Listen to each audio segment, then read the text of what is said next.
Bonsoir et bienvenue dans Géopolitique Actu, la chronique qui vous fera toutes les semaines le récapitulatif de l'actualité géopolitique du monde ici sur votre chaîne Code Kama TV. Au menu de cette semaine, en première partie, nous avons la 118e session de l'Assemblée générale des Nations Unies. Nous allons ainsi analyser les interventions phares des représentants diplomatiques africains durant la semaine. Et la deuxième partie, Lems Alamine se chargera de vous faire le récapitulatif de l'actualité internationale durant la semaine.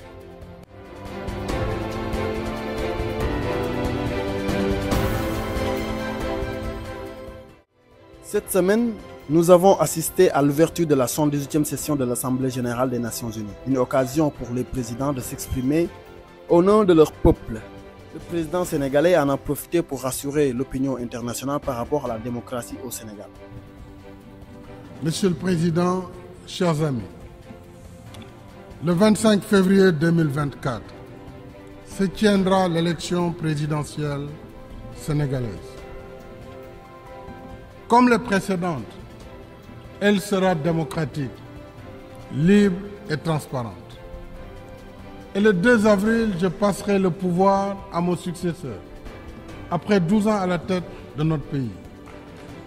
Cependant, avant son discours, le président Sall a subi l'une des plus grandes humiliations que le président n'ait jamais connues lors d'une telle rencontre diplomatique. En effet, les Sénégalais d'Amérique ont manifesté leur mécontentement contre le futur ex-président par rapport à la situation politique du pays de la Teranga. Et le moins que l'on puisse dire est qu'ils l'ont fait sans retenue. Voilà, oto baa ngi noonu oto bii moo wër New York tey oto bii tey moo dem dans toutes les rues de New York pour wane l'attitude de Macky Sall, pour wane le caractère criminel de Macky Sall, pour wane montek Macky Sall, pour wane li mu def Sénégalais.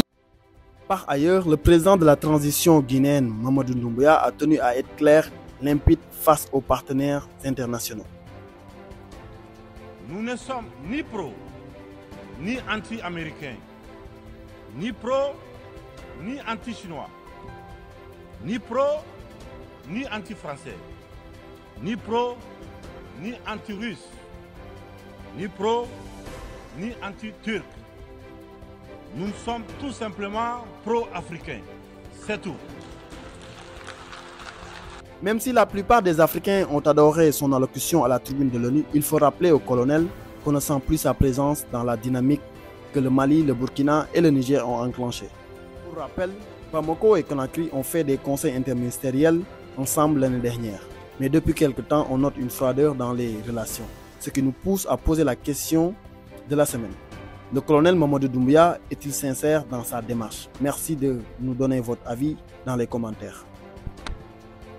Dans la foulée, après Mamadou Doumbouya, c'était au tour du ministre des Affaires étrangères togolais de livrer un autre discours très panafricaniste. L'Afrique ne veut plus des ingérences extérieures. L'Afrique veut rester elle-même et maître de son destin. Le torchon a-t-il brûlé entre Lomé et Paris? En tout cas, tous les récents agissements de Fort Gnassingbé semblent diriger vers ce sens. Cependant, il faudra être très vigilant, car la France-Afrique a plein de ressources. D'ailleurs, le chef de la diplomatie togolaise a lancé une petite pique au pays de la CEDEAO, favorable à une intervention militaire. Emmanuel Kant, ce grand philosophe des Lumières, disait: si les décideurs de la guerre pouvaient envoyer leurs propres enfants au front, jamais il y aurait la guerre. Le Togo est un pays de paix et le Togo s'oppose à la guerre, quelles que soient les raisons. Depuis notre indépendance, le 27 avril 1960, jamais le Togo a fait la guerre à ses voisins. Jamais le Togo a agressé ses voisins ou un quelconque pays. Jamais le Togo a servi de base arrière pour une quelconque agression contre un pays frère. Le Togo est un pays de paix. La paix est dans l'ADN du peuple togolais.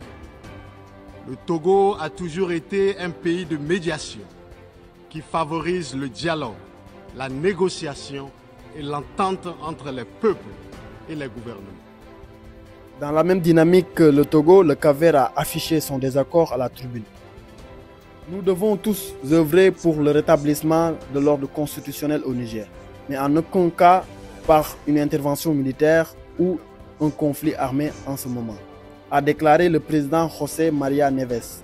Nous devons mener des négociations intenses et par la voie diplomatique résoudre ces problèmes, car toute intervention par des moyens militaires en ce moment aggraverait la situation et transformerait la région en espace explosif, a-t-il ajouté. Dans ce sens, le président sénégalais Macky Sall a affirmé dans une interview accordée à RFI et France 24 que l'intervention militaire sera nécessaire qu'après épuisement de tout recours diplomatique. L'option militaire ne saurait être faite que lorsque véritablement toutes les pistes auraient été épuisées. De plus, le Burkina et le Mali ont réaffirmé leur soutien et engagement auprès des nouvelles autorités nigériennes. Humaine était l'ONU sous la résolution 1970 et le silence coupable voit la complicité de la CEDEAO et de l'Union africaine. Cette macabre intervention, avec la France de Nicolas Sarkozy en tête, a liquidé le guide libyen, le colonel Muammar Kadhafi, le 20 octobre 2011. Si les condoléances au peuple libyen avaient un minimum de bon sens et sans hypocrisie, cette diplomatie macabre n'aurait jamais lieu autour du cas du Niger pour y créer une Libye bis. Ensuite, pour preuve que les relations internationales sont teintées d'une haute hypocrisie diplomatique, dénudées de conscience, de morale, de dignité, d'intégrité, de justice, donc de paix, ce sont encore les mêmes gesticulations dans un aliment scandaleusement mortifère qui s'agitent comme des fauves autour de leur proie blessée pour la dévorer. Aujourd'hui, nous avons fait le constat malheureux que contrairement au discours de profession de bonne foi prononcé à cette tribune de l'ONU, invitant au respect de la charte de l'ONU et du droit international, les dirigeants représentant le peuple frère du Niger ont été pratiquement interdits d'accès au siège des Nations Unies. Le Burkina Faso condamne fermement cette manœuvre sordide qui relève de pratiques moyenâgeuses. Cela ne peut évidemment se faire que par des esprits en perte de valeurs essentielles pour toute vie harmonieuse en société. À la tribune, le représentant du Burkina a d'ailleurs mis en garde l'ONU.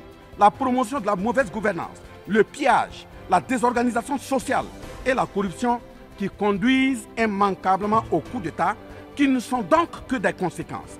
Traitons donc les causes et les conséquences disparaîtront d'elles-mêmes.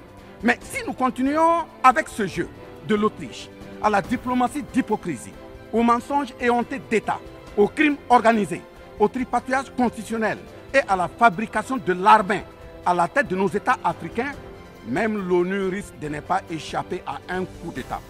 À bon entendeur, salut. Loin d'une menace, la mise en garde du Burkina semble être une réalité incontournable vu le projet d'expansion des BRICS. Reste à savoir si l'organisation internationale sera en mesure de se réinventer. C'est ainsi que je passe la main à Alamine pour qu'il vous fasse le récapitulatif de l'actualité de la semaine. Visite de Zelensky au Canada. Le président ukrainien Volodymyr Zelensky a effectué une courte visite ce jeudi 21 septembre au Canada. Il a été accueilli à son arrivée à Ottawa par le Premier ministre Trudeau. Trudeau affirme que le Canada apporte son soutien indéfectible à l'Ukraine. Devant les députés et les sénateurs, Volodymyr Zelensky remercie le Canada et dénonce l'opération spéciale de la Russie. Cependant, le Canada va fournir un soutien financier d'une somme de 650 millions de dollars en aide militaire sur 3 ans. Selon Justin Trudeau, qui justifie l'aide du Canada à l'Ukraine, c'est dans l'intérêt économique des Canadiens de continuer à être présents pour que la Russie ne soit pas victorieuse, dit-il. Arabie Saoudite. Le prince héritier saoudien Mohammed Ben Salman a déclaré dans une chaîne américaine Fox News que l'Arabie Saoudite se rapproche de plus en plus d'une normalisation avec Israël. Il poursuit que si l'Iran se dote de l'arme nucléaire, son pays va suivre la même voie. Par rapport à la normalisation entre l'Arabie Saoudite et Israël, le président iranien Ebrahim Raisi déclare à New York qu'une normalisation entre Israël et l'Arabie Saoudite serait une trahison contre la cause palestinienne. Selon Anthony Blinken, ce rapprochement aurait un effet puissant sur la stabilisation de la région, sur l'intégration de la région, sur le fait de rassembler les peuples, a-t-il dit dans une chaîne américaine. Burkina Faso. L'Assemblée législative de transition du Burkina Faso a adopté ce mardi 19 septembre à l'unanimité le projet de loi portant autorisation d'envoi d'un contingent militaire burkinabé en République du Niger en cas d'agression militaire, mais aussi pour lutter contre le terrorisme. Ceci s'inscrit dans un contexte de lutte complexe où le Mali, le Burkina Faso et le Niger ont décidé de faire front commun pour lutter contre les terroristes. La mission de ce contingent militaire est prévue pour une durée initiale de 3 mois renouvelable si nécessaire, alors que le Burkina Faso est l'un des États signataires avec le Mali et le Niger de la charte Liptako-Gourma qui assurera la défense collective des États signataires. Visite de Bachar al-Assad en Chine. Ce jeudi 21 septembre, Bachar al-Assad effectue une visite en Chine pour la première fois depuis 2004. Les deux parties ont signé un accord stratégique. Une coopération dans plusieurs domaines est en vue. La porte-parole du ministère chinois des Affaires étrangères, Mao Ning, s'est attardée sur ce sujet. Nous pensons que la visite du président Bachar al-Assad approfondira la confiance politique mutuelle et la coopération dans divers domaines entre les deux pays, poussant les relations bilatérales à un nouveau niveau.